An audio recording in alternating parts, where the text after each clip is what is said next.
सबको प्रेज और जय मसीह की डेली डिवोशन में मैं आप सबका वेलकम करता हूं। मैं आपका प्यारा भाई विकास गौरी एक बार फिर आप सबके सम्मुख हाजिर हूं। आज जिस विषय में हम बातचीत करेंगे हमारा टॉपिक रहेगा मिरेकल मनी, क्योंकि सोशल मीडिया का ज़माना है और बहुत से झूठे प्रॉफिट्स भविष्यवक्ता जगत में निकल खड़े हुए हैं। तो आजकल हम वीडियोस में देख रहे हैं कि कहते हैं कि मेरे पर्स में 500 रुपया था, प्रार्थना की 700 हो गया। मेरे पर्स में 1000 रुपया था, प्रार्थना की 1500 हो गया। 1500 था, 2000 हो गए। सो इसी विषय में हम देखेंगे कि परमेश्वर का कलाम हमें क्या कहता है, सिखाता है, बताता है, और हम वचन में से देखेंगे। मैं अपने आप से आपको कुछ नहीं बताऊंगा।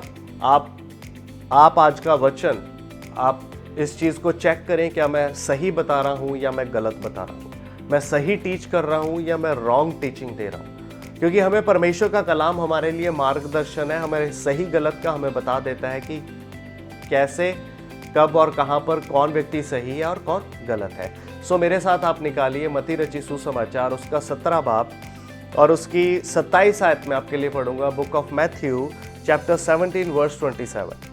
तो भी इसलिए कि हम उन्हें ठोकर ना खिलाएं, तू झील के किनारे जाकर बंसी डाल और जो मछली पहले निकले उसे ले, उसका मुंह खोलने पर तुझे एक सिक्का मिलेगा, उसी को लेकर मेरा और अपने बदले उन्हें दे देना। यानी कि यहाँ पर यीशु मसीह पतरस को कह रहे हैं, एक आज्ञा दे रहे हैं कि तू अपना और टैक्स मेरा, और यानी कि यीशु मसीह का और पतरस का दोनों का टैक्स क्या दे देना। क्योंकि जब आप इसके ऊपर विषय में पढ़ेंगे, जब 24 आयत से लेकर जब आप 27 आयत तक पढ़ेंगे तो आपको क्लियर हो जाएगा कि यहाँ पर मंदिर के कर की बात हो रही है, यानी कि टेम्पल का जो टैक्स है उसकी बात हो रही है।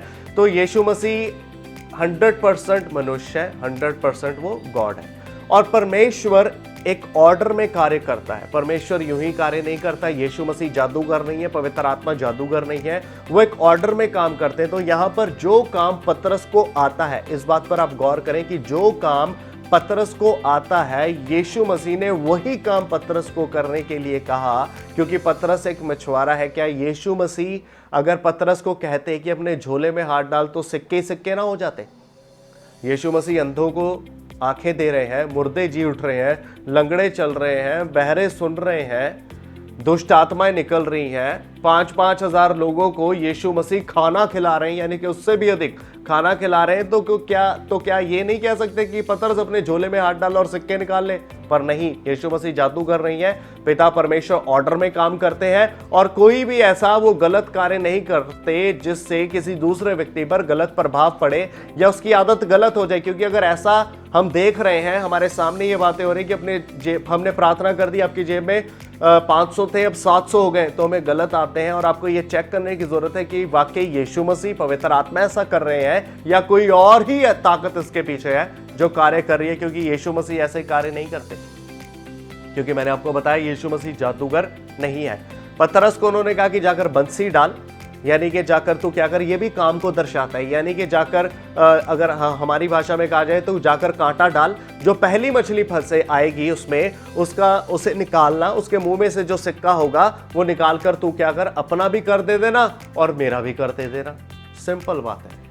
यहां पर भी मेहनत दर्शा रहे हैं, क्योंकि अगर ऐसे ही पैसे आने लग गए फिर तो हम लालची हो जाएंगे। अगर ऐसे ही पैसे आने लग गए फिर तो हम काम ही नहीं करेंगे। अगर ऐसे ही पैसे आने लग गए तो फिर हमें तो बीमारियां आकर पकड़ लेंगी, क्योंकि काम करेंगे नहीं। पास्टर जी को फोन करेंगे, हाँ जी प्रेयर करना जी, 5000 है, 15 हो जाए। अच्छा मेरे पास्टर जी प्रार्थना करना, मेरे अकाउंट में 5 लाख है, प्रार्थना करो 10 लाख हो जाए, मैंने अमेरिका जाना है। फिर तो ऐसे बीमारियां लग जाएंगी, शुगर प्रॉब्लम हो जाएगी, मोटापा आ जाएगा, हार्ट अटैक होने लग जाएंगे, शरीर हमारा क्या करेगा, पूरा खराब हो जाएगा।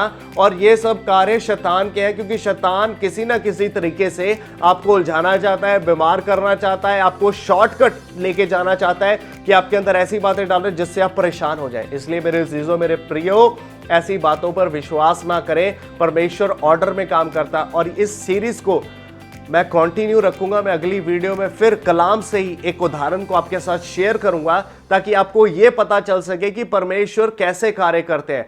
फॉर एग्जाम्पल, अगर परमेश्वर किसी को भेजेंगे आपकी मदद करने के लिए, सहायता करने के लिए, तो प्रभु किसी ना किसी व्यक्ति को आपके पास भेजेंगे। फॉर एग्जाम्पल मेरे जैसे कि पहले समय में मेरी बेटी बीमार थी, उस समय जो मेरी बेटी पहले प्रभु में जो सो गई है, तो उस समय हमें पैसे की बहुत ज़रूरत थी। हमने टेस्टिमनी शेयर की, प्रेयर रिक्वेस्ट शेयर की, तो एक भाई के हृदय में परमेश्वर ने डाला। वो भाई आए, हॉस्पिटल में हमसे मिले और जितना वो चाहते थे, जितना परमेश्वर ने उनके हृदय में डाला था, हमें देकर बाय हैंड, और वो चले गए। ये है परमेश्वर का कार्य। तो क्या मैं उस समय कहता कि प्रभु मेरी बच्ची को पैसे की जरूरत है, इलाज की जरूरत है, तो क्या कर मेरे बैग में 10,000 है से 10 लाख कर दे? परमेश्वर गलत काम नहीं करते, प्रभु सही रीति से करता है ताकि परमेश्वर की महिमा हो, परमेश्वर का कार्य पता चले कि प्रभु कैसे लोगों के दिलों को दीन हलीम नम्र कर देता है। इसलिए यीशु मसीह ने पतरस को कहा कि तू क्या कर, जाकर तू बंसी डाल, तू कांटा डाल। मेहनत है, मछली पकड़ना भी आसान नहीं है,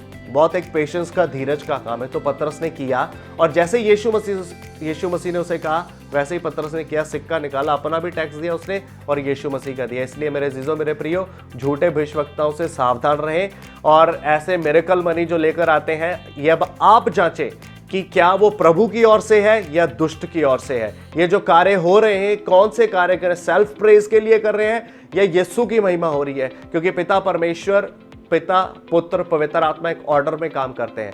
तो मेरे जीजो, मेरे प्रियो, आप मेरे भी इन वचनों को आप परखें कि क्या मैं सही बता रहा हूं या गलत। कहीं मैं आपको गलत शिक्षा तो नहीं दे रहा, इसलिए आप मुझे भी परखें ताकि क्या मैं सही आपको मैसेज पहुंचा रहा हूं। तो परमेश्वर इन वचनों के द्वारा आप सबको आशीष दे, बरकत दे। इसलिए हर एक आत्मा से प्रतीति ना करो, वरना आत्माओं को परखो कि वो परमेश्वर की ओर से है कि नहीं। तो खुदा बाप आप सबको आशीष दे, बरकत दे, और अगली वीडियो में बने रहें। इसी टॉपिक के ऊपर मैं एक और नई वीडियो डालूंगा, बाइबल में से ही उदाहरण लेकर। तो तब तक के लिए हंसदे रहो, वासदे रहो। यीशु निगहबान।